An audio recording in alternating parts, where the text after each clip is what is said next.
भिन्न छ हाम्रो जीवनशैली, तर साझा छ त हाम्रो साझा आकांक्षा समृद्ध देवचुली, तर साझा छ त हाम्रो समृद्ध देवचुली। धन्यवाद कुशल कार्यक्रम सञ्चालकज्यू, आदरणीय यस सभाका सभाध्यक्ष महोदय, प्रमुख अतिथिगण, विशेष अतिथि, सम्पूर्ण विद्यालयबाट पाल्नुभएका आदरणीय प्रधानाध्यापक एवं गुरुवर्ग महोदय, आजको यस कार्यक्रमको सहभागी भई आफ्नो निश्चल भावना प्रस्तुत गर्नुहुने मेरा प्रतिस्पर्धी मित्रहरू, मानिसमा रहेको असाधारण बहुप्रतिभा र क्षमतालाई तौल गरी दुधको दुध र पानीको पानी बनाउनु हुने निष्पक्ष निर्णायक मण्डली, सम्पूर्ण विद्यालयबाट आउनुभएका मेरा प्रतिस्पर्धी एवं अप्रतिस्पर्धी साथीहरू र उपस्थित सबै जनहरूमा म यसै देवचुली नगरपालिका वडा नम्बर 16 रजल स्थित अमर इङ्ग्लिस स्कुलको कक्षा 10 मा अध्ययनरत छात्र अञ्जली योगीको तर्फबाट स्वीकार्नुहोस् न्यानो अभिवादन। आज मिति 2083 साल साउन महिना 27 गते बुधबारका दिन आयोजित यस वक्तृत्व कला कार्यक्रममा सहभागी भई आफ्नो विद्यालयको प्रतिनिधित्व गर्ने अवसर प्रदान गर्नुहुने आयोजक देवचुली नगरपालिकाको कार्यालयलाई आफ्नो र आफ्नो विद्यालयको तर्फबाट हार्दिक कृतज्ञता व्यक्त गर्न चाहन्छु। आजको यस वक्तृत्व कला कार्यक्रममा भिन्न परिवेश साझा आकांक्षा देवचुलीको समृद्धिमा स्थानीय उत्पादनको भूमिका भन्ने विषयमा आफूले सबै समक्ष प्रस्तुत हुने अवसर पाएकाले आफूले आफ्नो शिरलाई कहिले अन्त्य नहुने अठोट सागरको तल्लो भाग, कहिले पुग्न नसकिने आकाश र कहिल्यै नसकिने वैभवभन्दा सर्वोच्च ठानेकी छु। अब भने मैले सानैदेखि सुन्दै र बुझ्दै आएको समयको पाबन्दीलाई महत्त्व दिँदै यस सभाका सभाध्यक्ष महोदयसँग आफ्नो विषयवस्तुतर्फ प्रवेश गर्ने अनुमति चाहन्छु। धन्यवाद।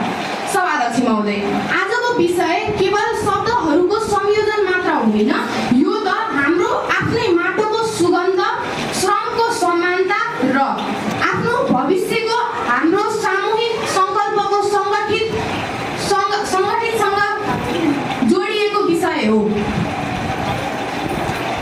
महात्मा गान्धीले भन्नुभएको थियो कि स्थानीय आत्मनिर्भरता र स्थानीय उत्पादनलाई प्राथमिकता दिइयो भने हाम्रो देश र राष्ट्रको विकास अवश्य पनि सफल हुन्छ। यही भनाइलाई हाम्रो देवचुली नगरपालिकाको समृद्धिको परिवेशमा हेर्दा एउटा प्रश्न उठ्छ, हाम्रो आफ्नो माटोमा स्थानीय उत्पादनको सामर्थ्य भई पनि किन हाम्रो देवचुली नगरपालिकाका अधिकतर नागरिकहरू विदेश पलायन भइरहेका छन् र क्षेत्रभन्दा बाहिर आफ्नो सामर्थ्य हेरिरहेका छन्। उपस्थित सम्पूर्ण महानुभावहरूमा देवचुलीलाई केवल नगरपालिकाको रूपमा मात्र परिचित गराउनु भनेको यसको वास्तविक परिचयलाई अलिक साँघुरो र सङ्कुचित बनाउनु जस्तै हो। किनभने एकातिर देवचुलीको अखण्डता भएको देवचुली डाँडा, अर्कोतिर छङछङ बगिरहेकी नारायणी नदी, बिचमा स्थित समथर भूभाग र त्यसैमा स्थित कीर्तिपुर, बन्दीपुर जस्ता बस्तीहरू जसमा बिहान उठेर चलायमान श्रमशील हातहरू, ती सबैले हाम्रो देवचुलीको समृद्धिमा अत्यन्त महत्त्वपूर्ण भूमिका निभाइरहेका छन्।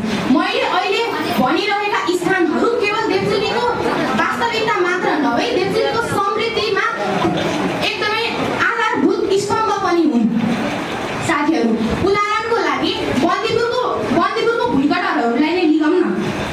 बन्दीपुरको भुइँकटार यहाँ उत्पादित केही जमिनको पाखामा फलेका फलहरू हुन्, तर तिनीहरूको पछाडि भएको किसानको परिश्रम, परिवारको आशा र समृद्ध देवचुलीको सम्भावना, त्यसले हाम्रो देवचुलीको विकास अवश्य पनि सफल छ है भन्ने हामीलाई विश्वस्त बनाएको छ।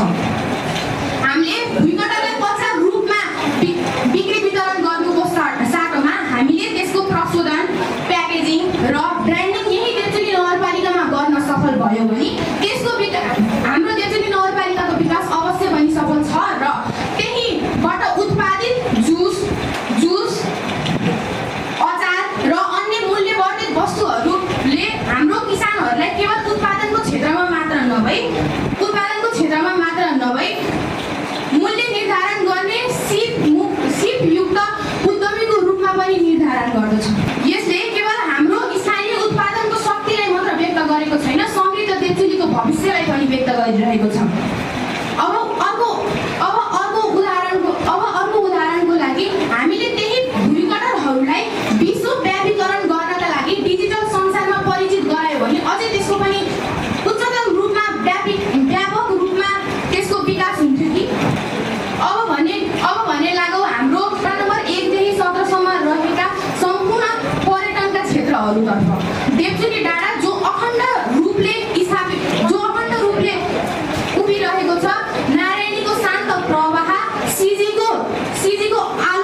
बस्छन्